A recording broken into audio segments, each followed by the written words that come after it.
IBM Podcast, edificando con la palabra de Dios.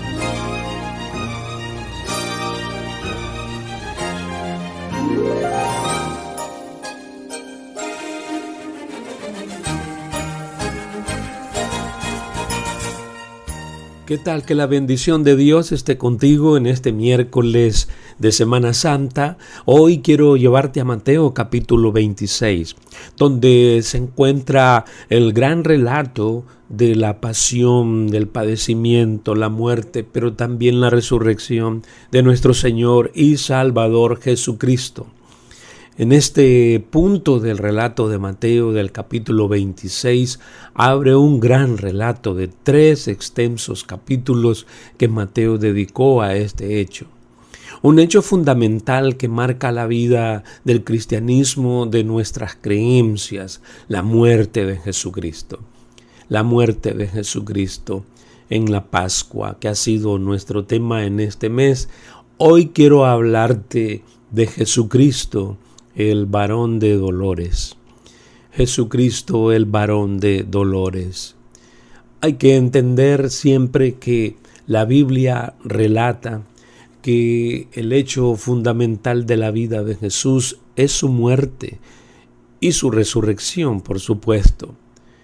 Pero su muerte es lo que relata y lo que resalta para nosotros nuestra salvación, porque Él no nos salvó con su vida. Él nos salvó con su muerte. Así dice Hebreos 2:14. Dice, así que, por cuanto los hijos participan de carne y sangre, Él igualmente participó también de lo mismo, para anular mediante la muerte el poder de aquel que tenía el poder de la muerte, es decir, el diablo. Sí, el diablo fue derrotado, anulado en la cruz del Calvario. Recordemos que Dios envió a su Hijo al mundo con un propósito de redención, para lo cual Él tenía que dar su vida. Así también nos dice Gálatas 4:4.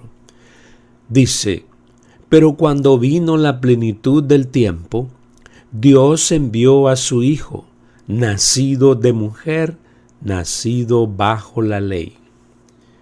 De manera que la muerte de Jesucristo, del varón de dolores, ha sido para nosotros nuestra salvación. Jesús no nos salvó con su vida, nos salvó con su muerte. Por eso quiero invitarte a quizás no verlo todo, porque es imposible los detalles, la riqueza del relato de Mateo es tan bella, tan extensa, que nunca habrá tiempo para poder cubrir todo lo que ahí está. Pero como dato histórico quiero decirte que la muerte de Jesús está atestiguada únicamente por la Biblia, por las fuentes cristianas, por nuestra Biblia. Pero también hay fuentes judías y romanas, pero no como la Biblia.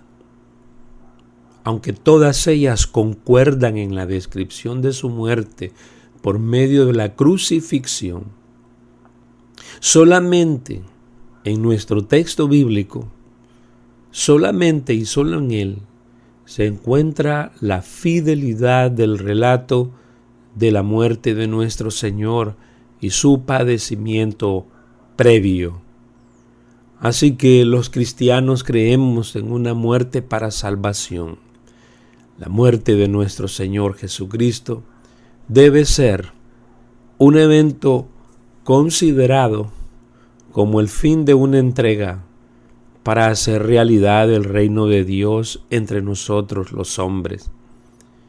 Así que el reino de Dios en el corazón, en la vida que Dios nos ha dado, está en nosotros.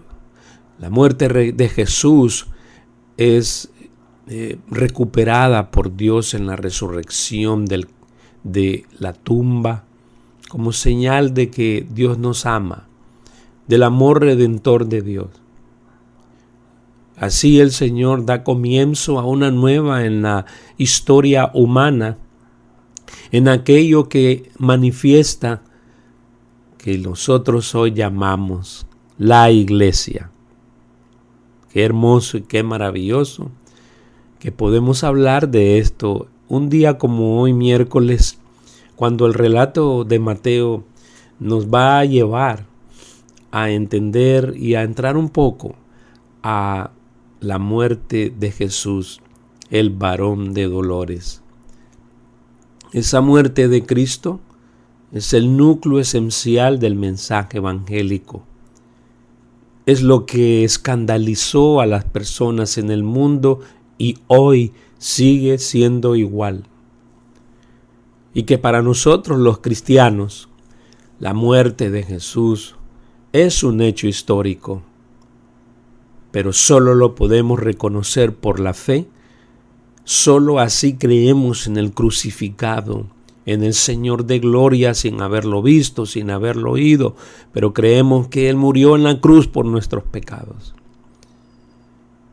Y con esa cruz, Él adquirió entonces nuevamente honor, dignidad, gloria, en el lugar donde la gente miraba otra cosa, todo lo contrario.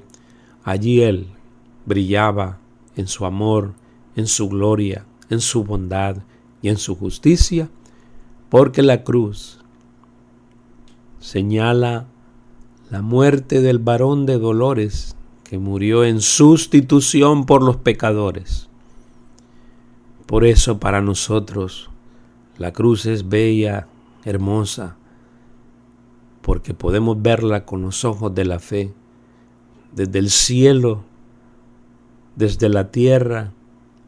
Nosotros volteamos y vemos esa cruz donde no estamos condenados, donde no fuimos crucificados, sino nuestro Señor por nosotros, haciéndolo por amor. Por eso el mundo hoy debe reconocer que Jesucristo es el Señor, que ha muerto por nuestros pecados. Quiero que entiendas entonces también que la muerte de nuestro Señor no fue una consecuencia de la manipulación histórica de los hombres. La muerte de Jesús no fue un conjunto de casualidades que fueron a parar a la persona de Jesús. No es la consecuencia de la malvada acción de los hombres tampoco, ni tan siquiera es la consecuencia de unas acciones que Jesús no podía ni entendía.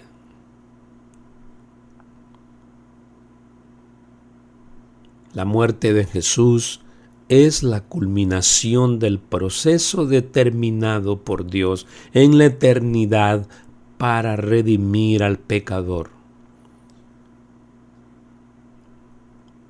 Así que debemos también evitar de pensar de que la muerte de Jesús pueda ser un resultado y una consecuencia de cierta ingenuidad de nuestro Señor, que lo llevó a un movimiento de libertad, como creían los celotes, los nacionalistas judíos, y como creen muchos hoy, pensadores y filósofos que no ven más que en Jesucristo lo que no pueden ver más allá. Un maestro moral, un hombre de bien que dio su vida, todo eso es falso. Jesús no es víctima, Jesús es Dios, realizando su propio plan de salvación, manejando cada detalle de lo que iba a ser su crucifixión.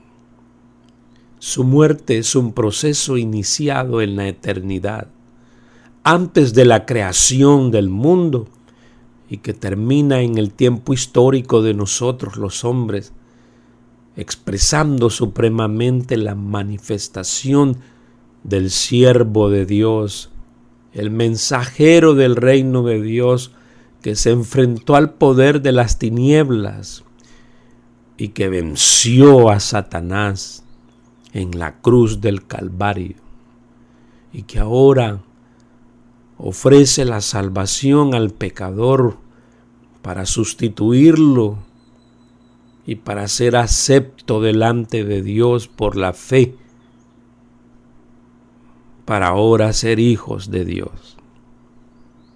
Bendito sea el nombre del Señor por todo esto que Él realizó en la cruz del Calvario.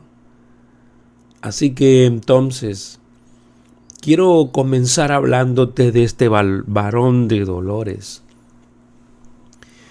Este varón de dolores, Jesucristo, comienza anunciando el complot que hay contra Él para matarlo. Pero tú ya sabes ahora que ese complot es el plan de Dios manejando los actos malos de los hombres sin que Dios sea malo, permitiendo la maldad de los hombres sin que Él la excite y la motive, pero usando todo eso para del mal obrar el bien. Así de poderoso es el Señor. Escucha Mateo capítulo 26, dice de esta manera: cuando acabó Jesús todas estas palabras, dijo a sus discípulos: sabéis que dentro de 2 días se celebra la Pascua, y el Hijo del Hombre será entregado para ser crucificado.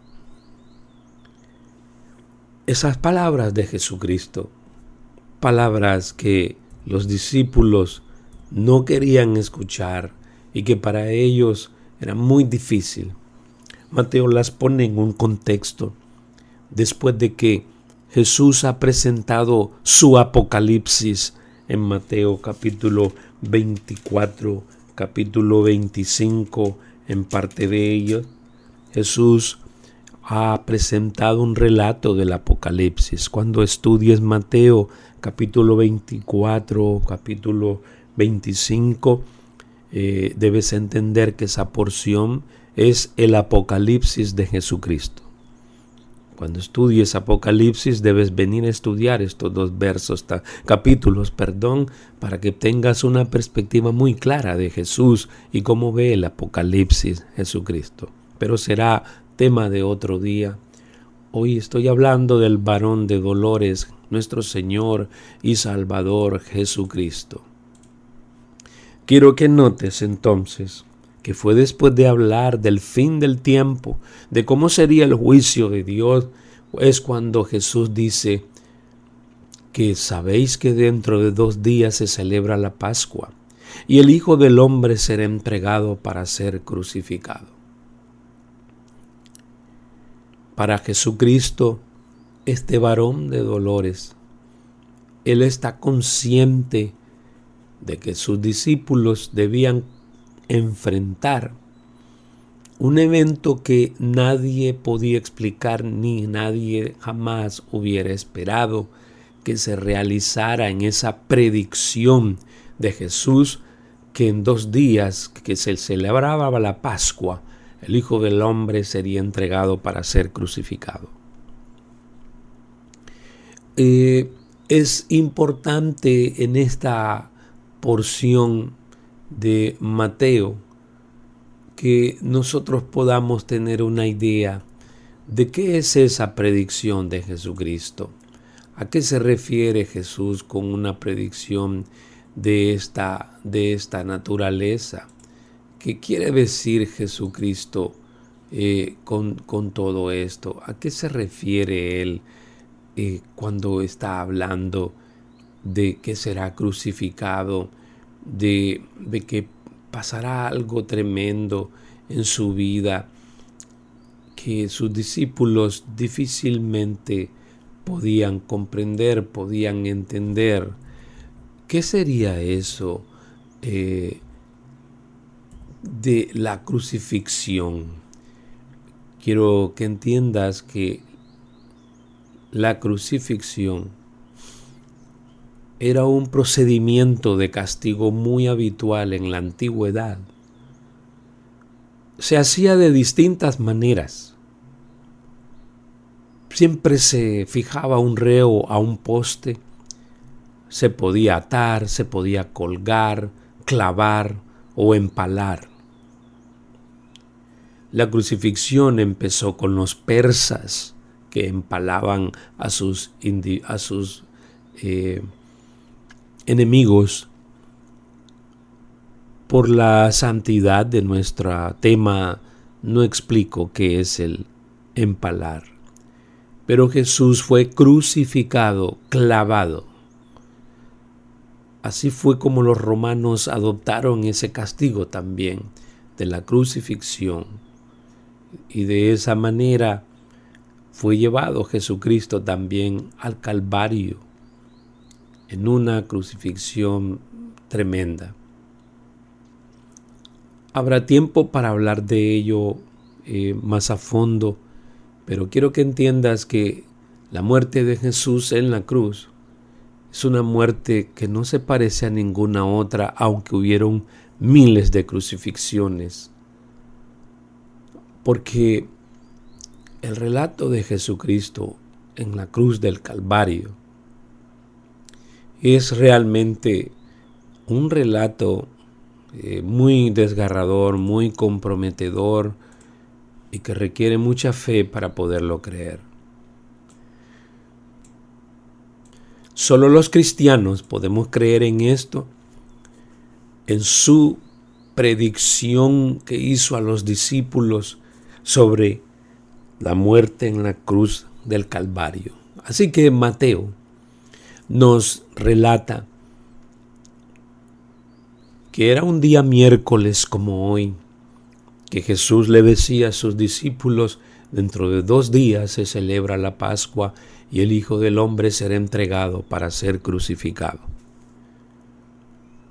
La Pascua era el recuerdo del éxodo, de la salida y libertad del pueblo de Israel de Egipto.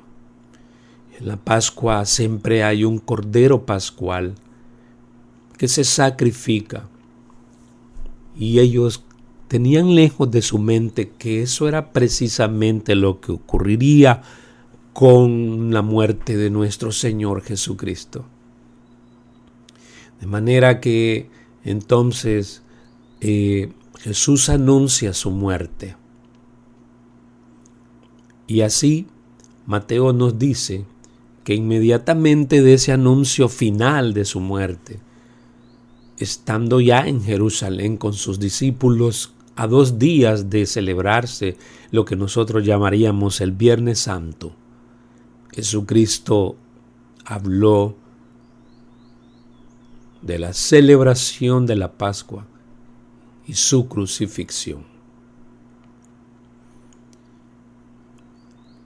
De esa manera Mateo entonces nos introduce a un hecho que desconocen los discípulos, pero que Jesús ya sabe, que el varón de dolores, primeramente del verso 1 al 2, anuncia su muerte en la Pascua.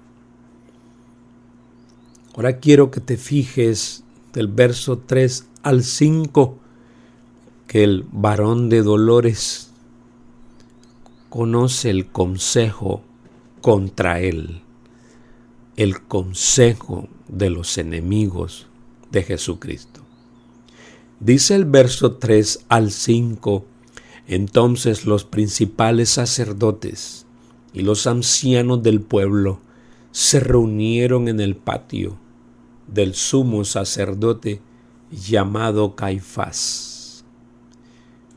Y tramaron allí, dice la Biblia, entre ellos, prender a Jesús con engaño y matarle.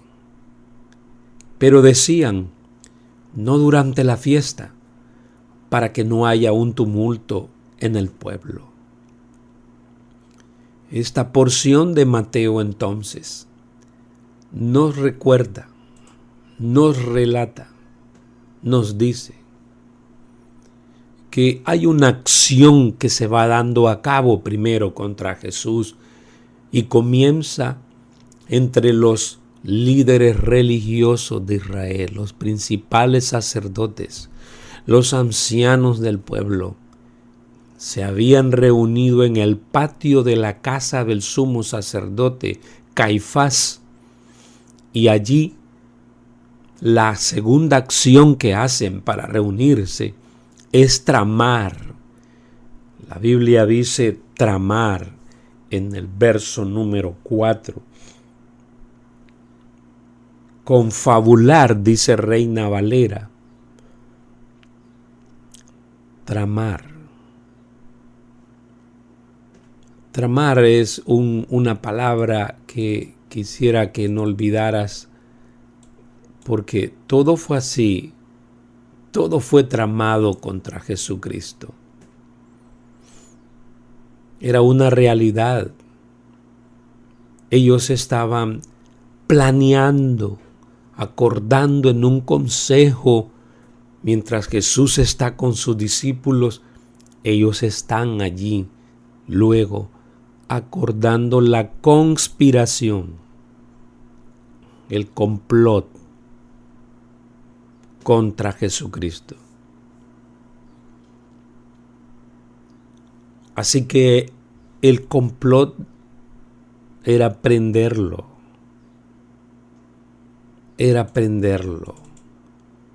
Prender a Jesús era el objetivo de ellos. Es agarrarlo, detenerlo. De manera que era detenerlo con engaño. Ese era el instrumento que el diablo utilizó contra Jesús, el engaño, la confabulación, el tramar, el confabularse para ir tras un inocente y matarlo. Hoy, para nosotros, esto tiene también un mensaje importante para el discípulo, de que no hay duda de que en el mundo siempre habrán personas malas, de corazones llenos de tinieblas, que estarán acostumbradas a reunirse en un lugar para confabularse contra Dios, contra un cristiano. Pueden ser líderes de iglesias, pueden ser hermanos que nos dicen hermanos, pero nosotros, sus discípulos, no debemos olvidar que si contra el Señor hubo confabulaciones, si contra el Señor hubieron engaños, si contra el Señor personas que deberían de ser el ejemplo de piedad para una iglesia, aún así se confabulan para hacer el mal contra otros, nunca debemos nosotros olvidar que lo mismo ocurrió con nuestro Señor y Salvador Jesucristo. Que así como Él también fue llevado con engaño, con mentira, no debemos olvidar que el engaño y la muerte son el producto de corazones llenos de tinieblas. Alguien dirá, pastor, pero no hemos matado a nadie. Pero si tú has estado en un grupo de personas tramando el mal contra un hermano, contra un prójimo, tú haces la obra y el engaño y matas a tu hermano solo con tus palabras y pensamientos. Así fue el varón de Dolores traicionado. También nosotros lo sufriremos a manos de aquellos que muchas veces también nos llaman hermanos. Porque el sufrimiento de él también lo sufrimos sus hijos. cuando vivimos de acuerdo a Él, hemos de esperar también que los demás, mientras estamos a sus espaldas, tramen engaño y nuestra muerte. Y Mateo nos regala lo que había en el pensamiento de este grupo de conspiradores. Ellos decían, no durante la fiesta, para que no haya un tumulto en el pueblo.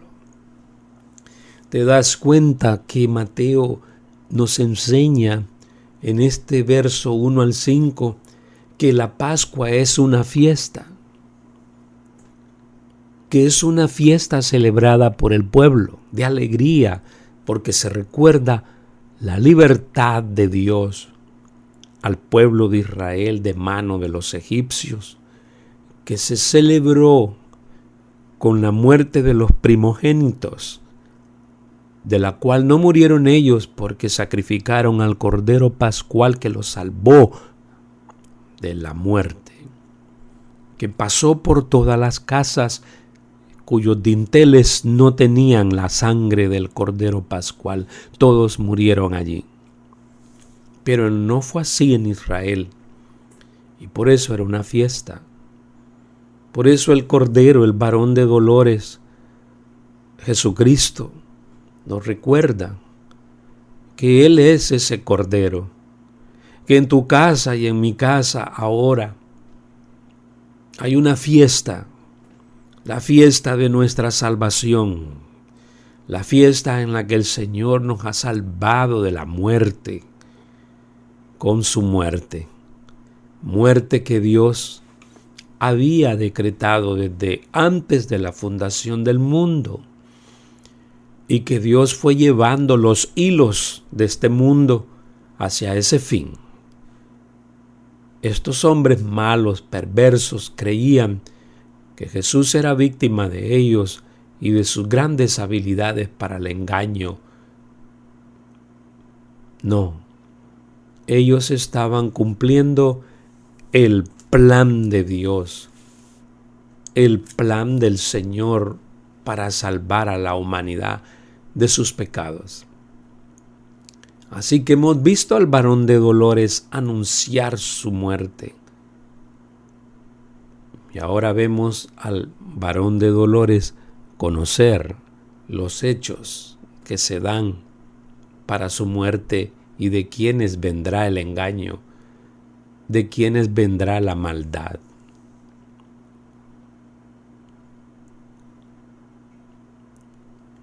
Y luego el varón de dolores, Mateo nos regala un evento muy hermoso previo a la Pascua, a su muerte. La unción del varón de dolores para ir a la cruz del Calvario.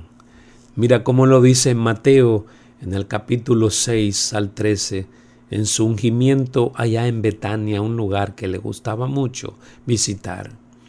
Dice así la Biblia: estando Jesús en Betania, en casa de Simón el leproso, se le acercó una mujer con un vaso de alabastro de perfume muy costoso, y lo derramó sobre la cabeza de él, que estaba sentado a la mesa.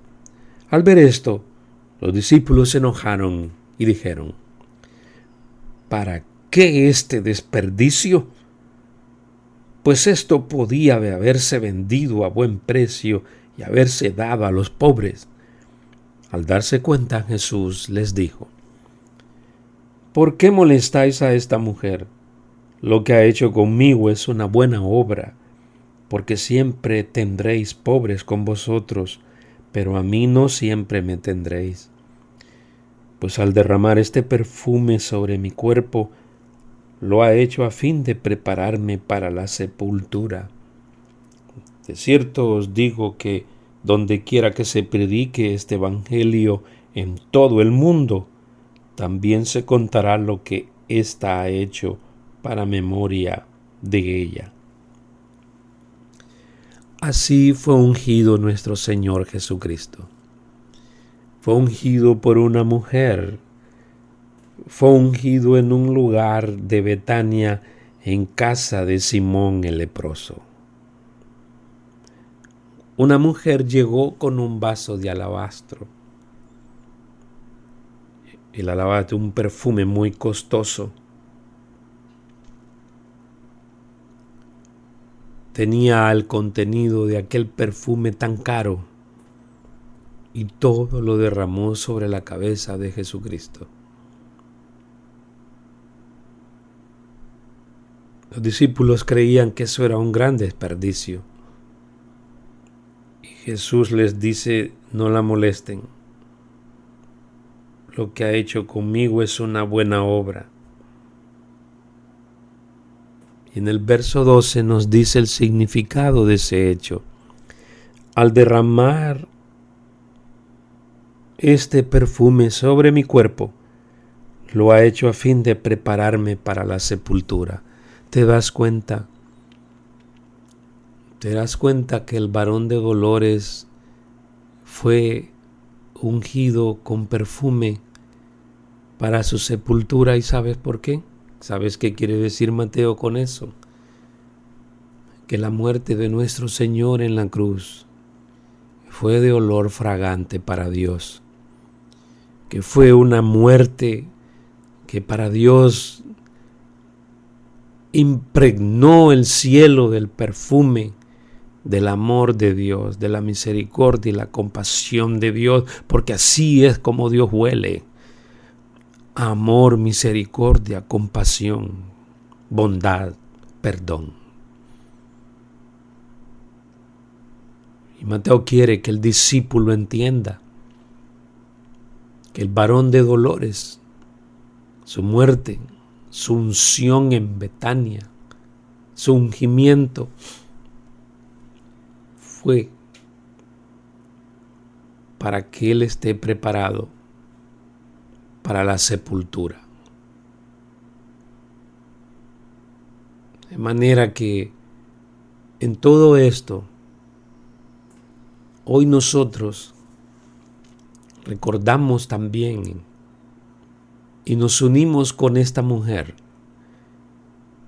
que no sabemos realmente aquello que ocurrió fue algo que también Juan lo relata en el capítulo 12 del 1 al 8. Quisiera tomar solo algo de ahí. Y Juan agrega algo más.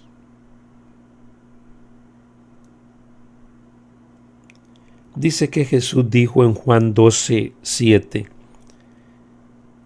déjala, le dijo a Judas Iscariote, para el día de mi sepultura ha guardado esto. Pero en el relato de Juan capítulo 12 quiero que veas algo de este mismo relato de Mateo. Dice, 6 días antes de la Pascua que Jesús fue a Betania donde estaba Lázaro, el que había estado muerto y a quien había resucitado de los muertos. Y le hicieron allí una cena. Marta servía y Lázaro era uno de los que estaban sentados a la mesa con él. Entonces María tomó una libra de perfume de nardo puro, de mucho precio, y ungió los pies de Jesús y los secó con sus cabellos, y la casa se llenó del olor del perfume. Dijo uno de sus discípulos, Judas Iscariote, hijo de Simón, el que lo había de entregar, ¿por qué no se vendió este perfume por 300 denarios y se los dio a los pobres? Pero dijo esto no porque se preocupara por los pobres, sino porque era ladrón y, teniendo la bolsa, sustraía de lo que se echaba en ella. Entonces Jesús dijo, déjala, para el día de mi sepultura ha guardado esto. A los pobres siempre los tendréis con vosotros, pero a mí no siempre me tendréis. No quiero irme a tantos detalles de la fecha, de los eventos cronológicos, será otro día. Solo quiero resaltar el hecho de que Jesucristo fue ungido.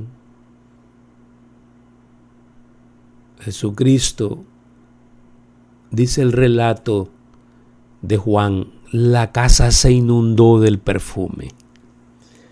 Y eso es lo que yo quiero rescatar. ¿Tú puedes oler ese perfume en tu casa? Te pregunto, ¿tú puedes oler ese perfume en tu casa? Yo sí lo puedo oler también, igual que tú. Es el perfume del amor de Dios. Una casa perfumada por el amor de Dios, en donde esa mujer derramó todo un perfume. Es una casa donde todos los días recordamos que Él murió por nuestros pecados, que Él perdonó nuestros pecados y que también nosotros cada día vivimos como Él manda, para oler como un perfume grato para nuestro Dios, para ser ante Dios siempre gratos, siempre perfumados con el amor y la santidad de nuestro Dios. Judas estuvo presente en ese lugar. Y Judas no podía percibir ese perfume de la muerte de nuestro Señor y Salvador Jesucristo. Por eso Mateo en el verso 14 al 16 nos habla de la traición para el varón de dolores de uno de sus discípulos. La oferta que Judas hizo a los sacerdotes para entregar a Jesús también es parte del plan de Dios. Entonces, dice el verso 14, uno de los 12 que se llamaba Judas Iscariote fue a los principales sacerdotes y les dijo: ¿qué me queréis dar? Y yo os lo entregaré. Ellos le asignaron 30 piezas de plata. Desde entonces buscaba oportunidad para entregarlo. Así de sencillo es el relato de Mateo. Quiero que te fijes finalmente en 3 cosas que están allí, que lo primero que Mateo quiere que tomemos es que Judas era uno de los 12.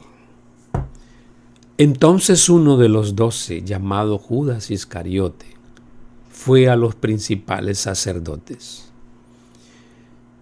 Ya sabemos que a Judas lo llamó Dios, lo llamó Jesucristo. Y ya sabemos por el relato de Juan 13 en el aposento alto, la noche del Jueves Santo, que Cristo mismo fue traicionado por él. Sabemos que Jesús mismo reconoció que Él los llamó a todos, pero que uno de ellos era diablo, uno de ellos era un perverso divisor. Quiero que entiendas que contrario al perfume que hemos visto en la unción de Cristo, y contrario a la casa que se llenó de perfume que Juan nos amplía, quiero que sepas que aquellos cuya vida y cuyo perfume de Jesucristo no ha llegado, no ha impregnado sus corazones, son personas que Mateo pone aquí como traidores, personas hipócritas, personas que Dios les da la oportunidad de oír el Evangelio, pero que lo rechazan. Judas era uno de los 12 discípulos, no era un discípulo, era uno de los 12 del círculo íntimo de Jesucristo. Esto debe recordarnos que yo puedo ser y ver personas tan cercanas al estamento de la iglesia, líderes, personas que tienen puestos de preeminencia, personas que uno cree que son personas verdaderas porque están en lugares tan cercanos al servicio de Dios. Pero la Biblia siempre nos advierte que puede ser uno de los 12 discípulos de Jesús, comer con Él, estar a la par con Él y ser un diablo, un traidor. El varón de dolores tuvo que experimentar eso. También nosotros lo experimentaremos en nuestra vida cristiana. Que aquellos más cercanos que dicen ser a nosotros podrán ser los traidores más terribles, miserables, groseros y duros contra nosotros. Mira lo que hizo Judas. Entonces uno de los 12, llamado Judas Iscariote, fue a los principales sacerdotes. Solo así lo relata Mateo. Fue a los principales sacerdotes. ¿Quiénes son esas personas? Ya lo dijo Mateo, son los que quieren agarrar a Jesús, agarrarlo y no soltarlo, ir con engaño y matarlo. Lo mismo entonces Judas está participando de esa misma acción de fondo de los principales sacerdotes. De manera que dice el verso número 15 que fue con una oferta. Les preguntó, dice la Biblia de las Américas, ¿qué estáis dispuestos a darme para que yo os lo entregue? La oferta la hace Judas. La iniciativa de Judas de traicionarlo y la iniciativa de los principales sacerdotes de matarlo se están dando la mano. Y lo que quiero que mires por segundo es precisamente eso. La entrega que hace Judas de nuestro Señor y Salvador Jesucristo. La palabra entregar, el verbo griego entregar, que aquí en este contexto, que aquí en Mateo 26 es traicionar. De esta manera quiero entonces que comprendas que nosotros los cristianos entendemos que Jesús fue entregado por el Padre y que todos aquellos que participaron en la entrega de Jesucristo a la muerte son pecadores a los cuales Dios dio la oportunidad de oír el Evangelio y que fueron despreciando cada vez más a Jesucristo hasta desearle la muerte. Y así, nuestro relato va entonces en el núcleo de ese verbo que no lo olvides. El varón de dolores fue entregado por inicuos, por personas malas, a la muerte. Que la entrega del varón de dolores fue el precio de 30 piezas de plata. 30 piezas de plata. Quiero que entiendas que era el precio de un esclavo. Eso valía Dios para estos hombres. 30 piezas de plata. Dios no valía nada para ellos. Y yo te pregunto, ¿cuánto vale para ti el varón de dolores que murió en la cruz del Calvario?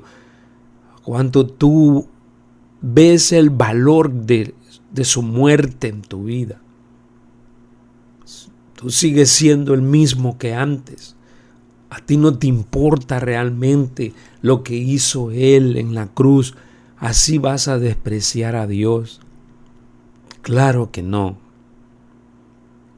Tú sabes que Él es invaluable porque es el Hijo de Dios, el varón de dolores, muriendo por tus pecados y por mis pecados. Sabes que Él es el Rey de Reyes, el Señor de Señores, que murió en la cruz por tus pecados. Y termina este relato entonces de Mateo en el verso 16.